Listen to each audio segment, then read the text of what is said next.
Well, well, well, look who's here. How dare you attempt to lure my son like that? A girl from the countryside, lacking a proper education, dares to envision marrying into my family? Do you genuinely believe that someone who works as a hired dishwasher, stuck at the sink all day, can become my daughter-in-law? Can you explain to me what you bring to my son's life that justifies him throwing away his promising future for you? Hello, Skylar. I'm a bit confused. We only just met for the first time.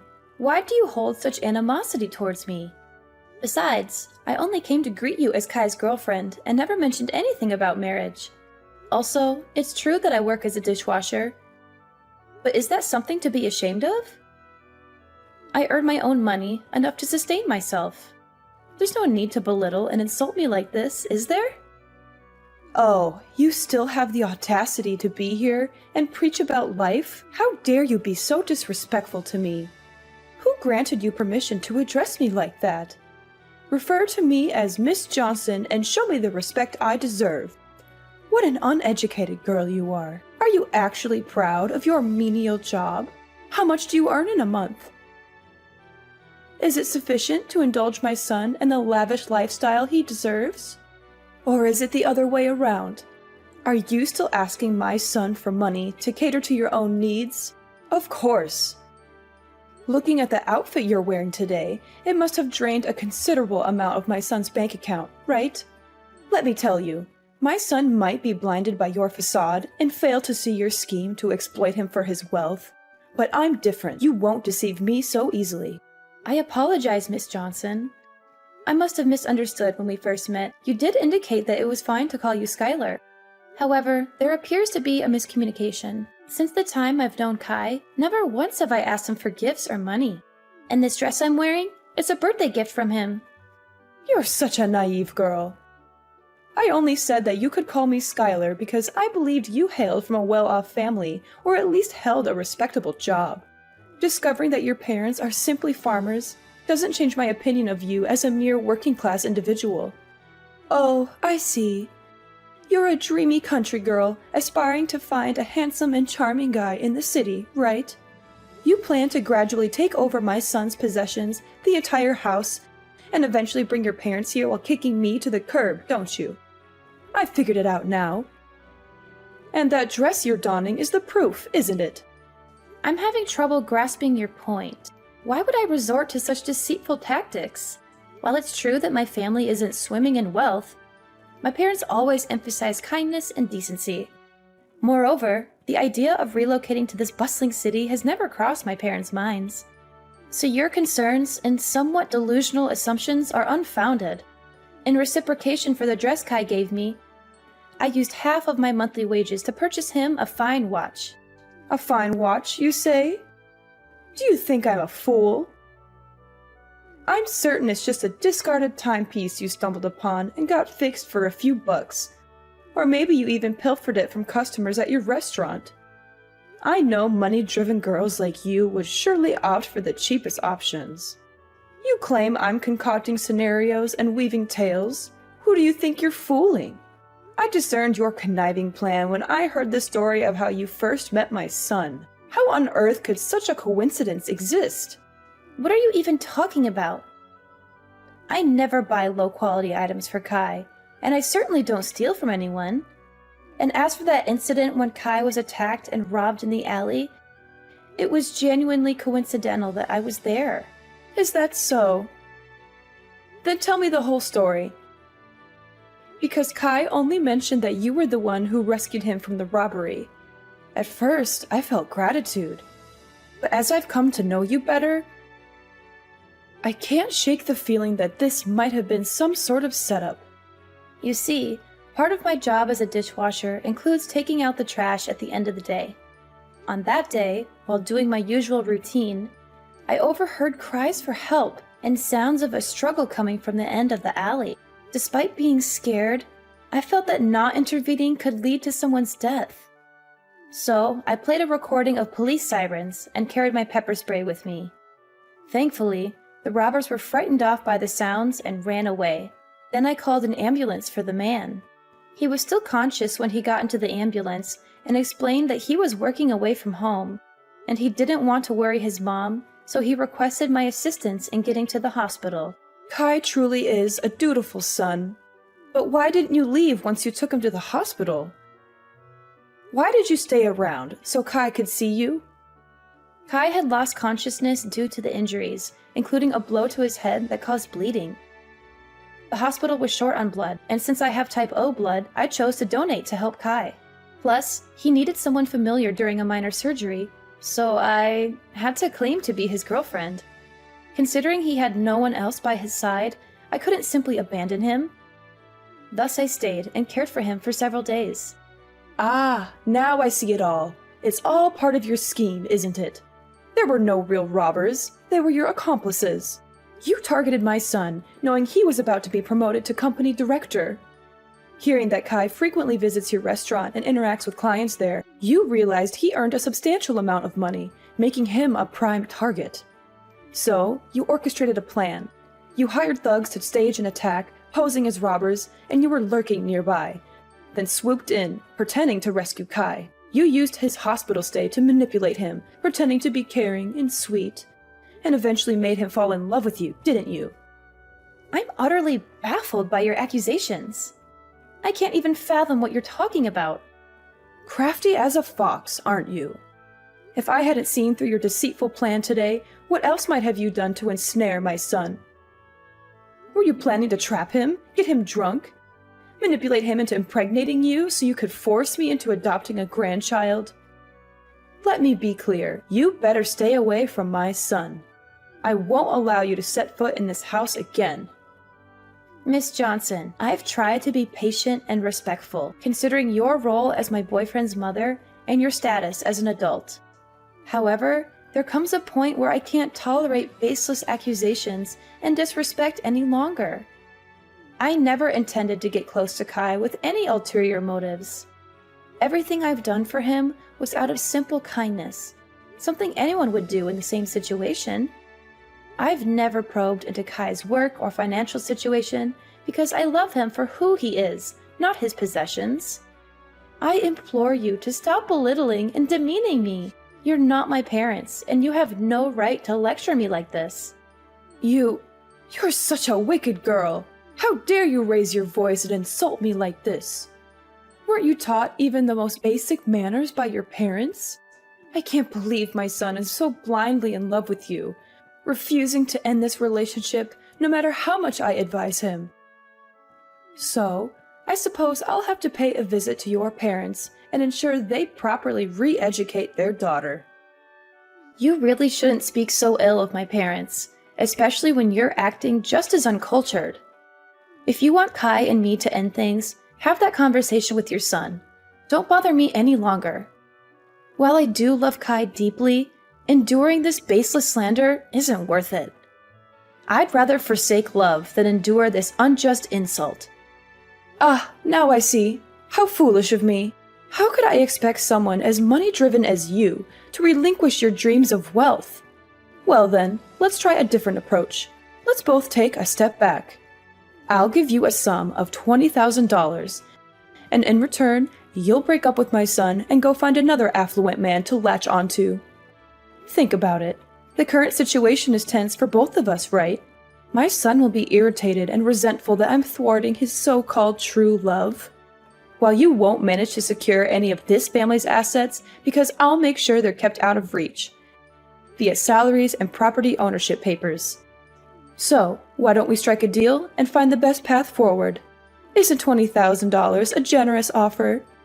Just imagine how many dishes you'd need to wash to earn that much money. Have you even read any of my previous messages? Why do you always assume that girls like me from the countryside move to the city just to snag a wealthy husband? Do you believe money can manipulate me? I'm not passing judgment on you, just speaking the plain truth. Come on, what's holding you back? Or are you suggesting this sum isn't sufficient? You certainly know how to put a price on things. Very well, let's consider this. You're also the one who saved my son's life. Would $20,100 suffice? Frankly, that's already quite excessive. I can't possibly increase the offer. Your attempts to manipulate the situation won't succeed either. Kai and I share a genuine connection that transcends materialistic notions. I refuse to let your misconceptions taint our relationship. If you truly care about your son's happiness, try to understand him and his choices rather than trying to control his life through money.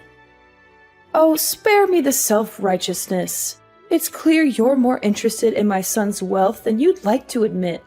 My offer is more than generous, considering your background. You're playing hard to get, but remember, my patience isn't endless. I won't stand by and watch my son get manipulated and deceived by someone like you. This is your chance to secure a comfortable future for yourself, and all you have to do is walk away.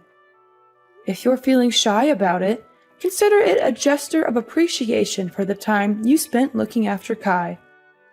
I have no reason to be shy, nor do I need your money. My actions were driven by care for Kai, not some ulterior motive. Your assumptions about my intentions are both offensive and baseless.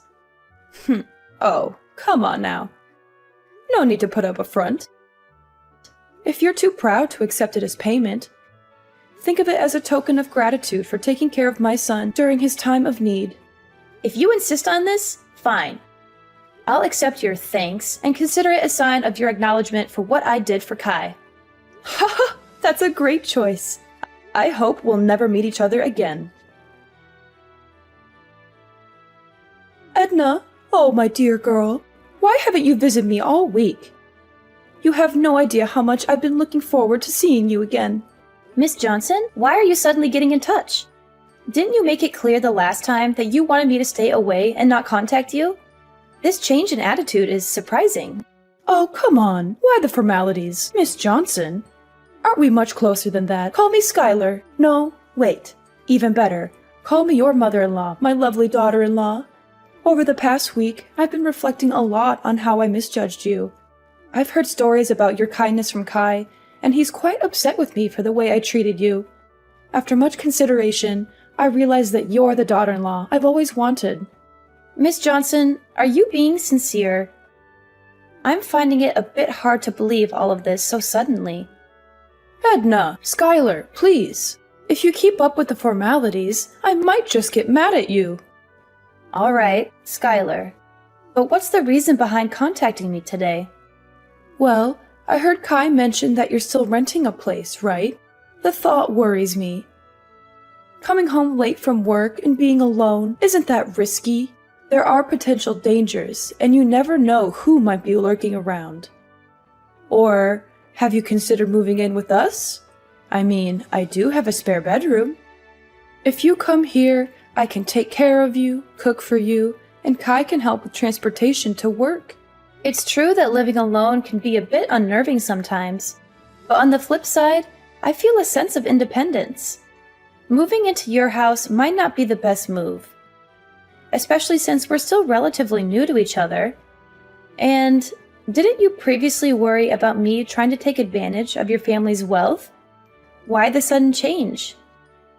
Haven't I explained that already? I truly see you as my daughter-in-law. You know, Kai is my only son, and I always wished for a daughter-in-law I could love like my own. From the moment I met you, I felt a connection. I must admit, the tough act I put on was just a test to see if you'd prioritize money over my son. But now, I'm convinced you're a wonderful girl, a perfect match for my son. And remember, sooner or later we'll all be one family, so there's no need to be shy. I still sense some uncertainty in all this. Edna, let's put aside what I said before. It's something all mothers do, just a protective measure to ensure their child's happiness. Trust me, Edna, and don't worry about my earlier words. Move in with us, with me and Kai. Do you know how much it pained me to notice calluses and roughness on your hands when I touched them? Living on your own, you might not be taking the best care of yourself, right? Besides, you've mentioned your love for Kai before. Wouldn't you want a more committed relationship with my son? Skylar, I appreciate your apparent change of heart and your offer, but I must admit, This sudden shift in attitude raises some suspicions. I need time to process everything. Don't be so cautious, dear. This is an opportunity for you to secure a better life. You'll be embraced wholeheartedly into the family. Now, on to another matter. You've won a fortune, Edna. What are you still doing, toiling away at your job? Why not indulge in the luxury your winnings can offer? Hold on, what are you talking about? What winnings? Stop the act. I'm not in the dark anymore. I overheard Kai talking to you yesterday. About the lottery. You won, didn't you? Ah, that's what this is about. Yes, it's true. I won the lottery. I knew it! I had a hunch about your potential. And you snagged the jackpot. Let's see. Over $100 million, even after taxes, you're left with around $60 million. Am I right? Incredible! That sum could secure a lavish life for my son and me. So, have you collected your winnings? Not yet. I'm planning to do that this weekend.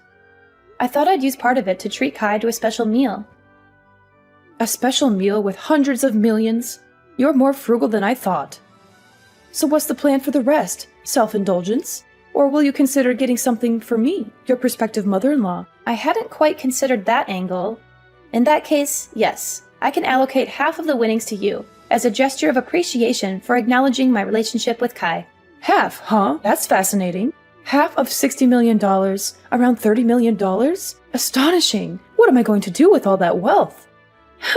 Edna, you truly are shaping up to be a valuable future daughter-in-law. Wait, $30 million? That doesn't make sense to me. Save your excuses. You said you'd give me half of the winnings.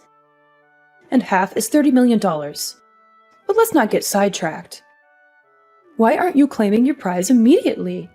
I have my eye on a list of luxury items that are calling my name. It's a dream come true. Shopping without a care about the bill. Skylar, could you please pause and listen to me for a moment? Edna, I'm swamped right now. If you have something to say, can it wait? I've got shopping dates with friends, and I need to relish this newfound shopping spree. Anyway, don't forget to move in. That way I can keep my eyes on your lottery ticket. Catch you later. And once you have the winnings, just transfer the amount to me as promised. Skylar, please wait. Listen to me. Skylar? Where are you? Edna, I'm starting to lose my patience. Why haven't you moved into my house yet? Did you run off with that winning ticket of yours? Skylar, I've thought it through. I don't think it's very reasonable to move into your house. So I decided to move to a new apartment. You don't have to worry about me. This apartment is very safe and also very close to where I work. You have to move back to my house immediately. You're a scheming woman. When you have nothing, you cling to my son, do everything to please me. So now that you've won the jackpot, have you already started giving up your acquaintance with me? Or is it that you have money now, so you despise my family? Unacceptable. I see through your game now. You must be regretting that promise you made to split the money with me. That's it, isn't it? You're hiding, hoping to avoid your commitment. No, Skylar, you're misunderstanding. I didn't even second guess it. I don't mean to despise or shirk that promise. Actually, I just finished claiming my reward and was about to text you. Oh, really? My lovely, beautiful daughter-in-law. Do you know how long I've been waiting for you? Hurry up and transfer the money to me. Do you know how much I was looking forward to it? I even made a deposit to buy a supercar and a villa. And to celebrate, I even booked tickets to invite my friends to travel to Europe. Tomorrow is the day to pay the remaining debts. But fortunately, my lovely daughter-in-law has already transferred the money to me. A life of wealth and fame is about to come to me. Oh, I don't think you can do that much with just $300. I have already transferred the money to you. You could check if you have received it. Oh, of course, it will do many things. That's an amount that even in my dreams, I never thought I'd get. Oh, wait, Edna, you seem to have made a mistake here. You were supposed to give me $30 million, not $300. Looks like you missed a few zeros already. Give me my money back now. Ah, I see. Or is it because the bank doesn't let you transfer such a large amount at once, so you have to split it up into so many transfers? If so, why don't you just give me a few $1,000s for such a meager amount? Actually, I transferred the exact amount I promised to give you, didn't I? Half of the winnings. That's $300. But why do you keep mentioning $30 million? How do I have such a large amount of money to transfer to you? Oh, this must be a joke, right? Edna, you're not a funny person because this joke isn't funny.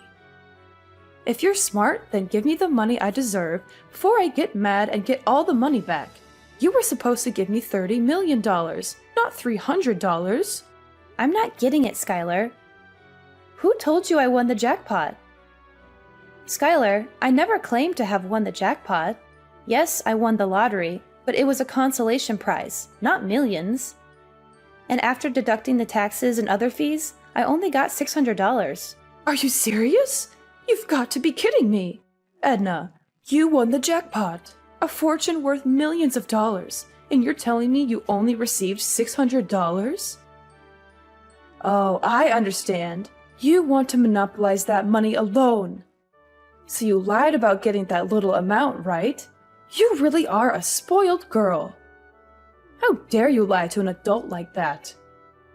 I won't let you monopolize that award alone. Hurry up and give all the money you won. After all, that ticket was originally mine.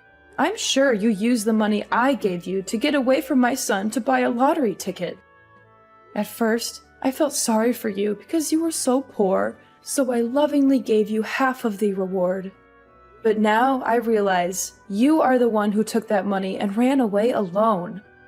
If that's the case, then I will not give you any more, but will get all the money you won. You're being a bit unreasonable, Skylar. The money you gave me, I have already transferred it all to Kai because he said he wanted to invest in something, so he needed money. And since I don't need that money, I don't want to keep it either. Oh, now you're trying to twist the story. I've had enough of your lies, Edna. Just give me the money you owe me right now. Ugh, I've already spent all my money. And now creditors are calling, texting, and even coming to my house, knocking on my door asking for money. Stupid people indeed. How dare they mess with me? Don't they know that I'm about to become a millionaire? Stop hiding it. Quickly give me the $60 million. Skylar, I really don't understand what you're talking about. Which creditor are you referring to? No time for your game. I borrowed money from loan sharks and mortgaged the house for $2 million in advance to buy luxury items, thinking you had tens of millions of dollars. I spent all that money thinking you will pay me back once you get your winnings. Now debt collectors are after me, and I need that money immediately. Oh no, they're knocking on my door. They're forcing me out of the house because now this house belongs to them? Wait, what? Loan sharks? Mortgaging the house? $2 million? Skylar, this is more serious than I thought. Quickly, give me $2 million so I can pay them off. They look really tough with lots of tattoos and angry faces. Debt collectors are even starting to break down the door.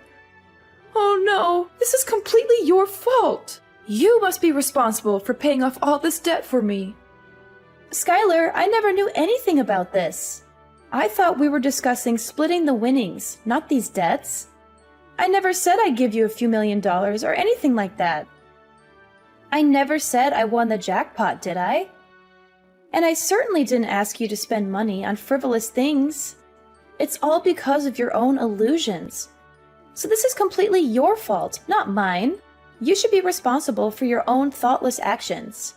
But if they're breaking into your house, why don't you call the police? How can you deny the whole responsibility like that? Why didn't you make it clear to me from the beginning, but be vague and make me misunderstand? Why didn't you stop me when you heard me talk about buying so many things? I understand. It's all your trap. You made me spend all my family money and debt because you know you won't get another chance to take over my family's property. So you made me bankrupt myself. You really are a cunning woman. How can I call the police? Because They have a promissory note that I signed myself. And there's a clause in it that if I don't pay on time, this house will belong to the creditor. Besides, if I call the police, won't the neighbors know about this embarrassing thing? No, that would ruin my reputation. Edna, I don't have time to talk bullshit like this. The creditor is breathing down my neck. I need that money now. Don't you dare call me names, Skylar. I won't take responsibility for your mistakes. You took advantage of me just like you thought I was using you. You have no idea what responsibility means, do you? Now you're drowning in your own mess, and you expect me to bail you out? You're delusional. Edna, please, I'm begging you. I'm trapped in a nightmare of my own making. If Kai finds out about this, he'll never forgive me. He'll hate me forever. I don't have any money left. I've squandered it all. I don't know what to do. The debt collectors are relentless, and I'm drowning in this mess. Skylar, you brought this upon yourself. You manipulated and deceived me. And now you expect me to rescue you from your own recklessness? Why should I help you after everything you've done? I know I don't deserve your help, Edna, but I'm out of options. If you pay off this debt, I promise I'll make things right. Please help me. I'll accept you as my daughter-in-law. I'll change. I'll become a better person. Please, Edna, give me a chance to fix this mess I've created. Skylar, I understand you're in a difficult situation, but I can't take responsibility for a debt that you owe to someone else. This is a situation of your own making, and it's not my place to fix it for you. You need to face the consequences of your actions and find a way to resolve this on your own. Skylar, I've already made my decision. I don't intend to be your daughter-in-law. Our interactions have shown me that our relationship wouldn't be healthy. Your constant criticism, disrespect, and attempts to manipulate me are not qualities I want in a mother-in-law. Edna, please! I'm terrified right now. Debt collectors are at my door and they're looking for me. I'm hiding under the bed as I'm texting you. They're demanding the money and I don't know what to do. I'm scared for my life, Edna. Please, you're the only one I can turn to. In a desperate attempt to help Skylar, I made the difficult decision to call the police. Despite the risk, I believed it was the right thing to do to ensure her safety. However, as the police intervened and the situation was diffused, Skylar's reaction was far from what I had expected. Instead of gratitude, her words were laced with anger and blame, as if I had betrayed her in some way. Kai, who had been informed of the unfolding drama, was disheartened to learn the truth about his mother's actions. He was furious, not only about the financial mess she had gotten herself into, but also about the years of mistreatment and insults she had directed at me. The realization hit him hard, and he chose to distance himself from his mother, leaving the house and cutting off contact. Skylar's pleas to Kai for help fell on deaf ears. The bond between mother and son was irreparably shattered by her actions. As time passed, the weight of her financial troubles grew heavier. She lost her house and all remaining possessions, a harsh consequence of her reckless decisions and refusal to take responsibility. On the other side of the spectrum, my relationship with Kai flourished. The truth had brought us closer, and his unwavering support was a testament to the strength of our connection. We faced challenges head-on, communicating openly and honestly about our feelings, doubts, and fears. Maybe we weren't swimming in dough, but our love bank was full. Kai stuck by me like glue, and we faced life's curveballs together. Days turned into years, and we kept on chugging. We learned that love's not about luxury, it's about being there for each other. Our story turned into this epic of ups and downs, learning to stand our ground, and most of all, realizing that love's the real deal. So, what's the takeaway from this roller coaster? Well, life's like a box of chocolates. You never know what you're gonna get. But sticking together through thick and thin,